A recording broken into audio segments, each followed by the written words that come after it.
Kevin asks, what has been the historical effect of new SkyTrain lines on nearby real estate? Well, in this video, I'm going to cover the effects of value of real estate as a result of SkyTrain because of the newly announced and newly funded Surrey and Langley Skytrain expansion. But first, if you're interested in keeping up with Canadian real estate, particularly with an emphasis on the Surrey marketplace, please make sure to subscribe. And if you've ever taken the SkyTrain before, please make sure to give this video a thumbs up so we can get out to more SkyTrain riders just like you. And if you don't like SkyTrain or you're a generally grumpy person, try stepping out of your comfort level and liking something for a change, and hopefully that thing you like will be this video. So almost as if there was an election looming, the federal government recently showed up in Surrey, BC and announced $1.3 billion in funding to finally expand the SkyTrain line from the tippy top of North Surrey, where it sat for decades. The new project includes 8 stations down Fraser Hwy,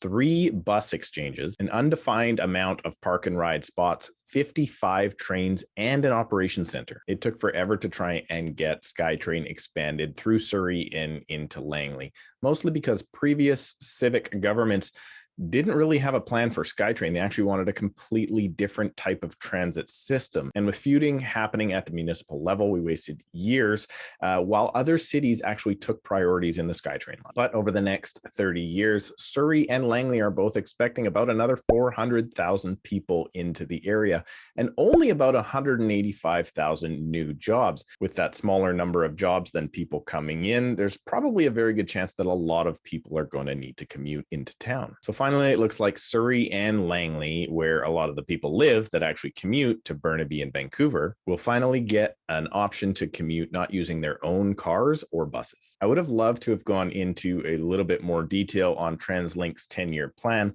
but when I clicked on the link didn't work, proving 2 things. 1, that this in fact was actually the TransLink site, and 2, I should probably stay on topic. Okay, so that background's out of the way. Let's get back to Kevin's question or statement about SkyTrain, because that's why you're here. You want to know about SkyTrain and the values related to real estate in and around those new stations. I actually found it very difficult to find this information. There wasn't a lot of concrete evidence out there about how these new proposals of this train will affect the surrounding real estate down Fraser Hwy. One article in the Vancouver Sun said that the Surrey and Langley areas affected by the train are expected to increase 15 to 20%, while over the same period, areas not affected by the train are expected to increase 10 to 15%. So if I'm doing my math here right, the calculation for the value, according to this article, is actually somewhere between 0 and 5%. It actually turns out that the real estate that is set to benefit the most from any SkyTrain line is actually commercial or office buildings, because those buildings that are within walking distance of a station actually have much lower vacancy rates. Actually, most of what I could find on this topic was generalities based in kind of mainstream media, big news articles that didn't actually dive into any real numbers. But fortunately, I did find a study out of SFU. Now, it didn't have to do with the Surrey-Langley expansion, but they did a study around the last Lougheed Millennial Line expansion. And unfortunately for me, there was no news article done on this paper, so I actually found the paper and read all 103 pages. Now, what I found out is to get a true value on pricing, the way the model has to be looked at is not to look at what the property is worth now and compare it to when the SkyTrain line is done. Rather, you have to compare values of properties in proximity to the station at any one given time. The study of the Millennial Line conducted between 2000 and 2005, they didn't look at the prices from 2000 and compare them to 2005. Rather, they took 3 different points in time, 2000, 2002, and 2005, and then did evaluations of properties at those specific times to see how they compared to each other in raising values. And what they found was that, yes, property values did in fact increase the closer you got to the train, but only from the time the project was announced until the project was fully completed. But when the project is complete, prices stabilize and distance to the train is no longer a factor in value. In fact, all of the properties at that point then continue to rise at the same rates. This is likely due to just development and speculation. In the Vancouver Sun article, there was actually a developer mentioned that owned a property at 160th and Fraser Hwy, and they've owned it for more than 50 years. This property property as a car lot obviously has a certain value. However, with the announcement of the SkyTrain coming in, that developer is looking to turn that car lot into a 30-story condo building. And this would obviously increase the value immensely. In this study, they actually even found that the light rail system of the SkyTrain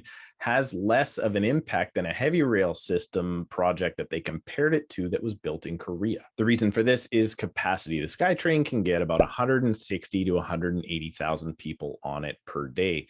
The heavy rail system in Korea actually carried over 750,000 people every single day. As a result, there are more people that are interested in being closer to the train, so that will drive up value. Another reason SkyTrain has less impact than, say, a heavy rail system is the people that are using the SkyTrain probably still require a car, whether or not they commute on the train to work or not. As a whole, Vancouver doesn't really have a culture of mass transit commuting like some other countries do. Therefore, less value is put on top of it. Another study found that your property may increase as much as 20% if you are within walking distance of the train. And just so you know, walking distance was defined as being 800 meters or less from your front door all the way to the closest station. However, when your front door was within 400 meters of that same station, the trend actually started to reverse and prices started to decrease again. You see, when you get within 400 meters, you might get things like noise, vibration, dust, pollution, or even crime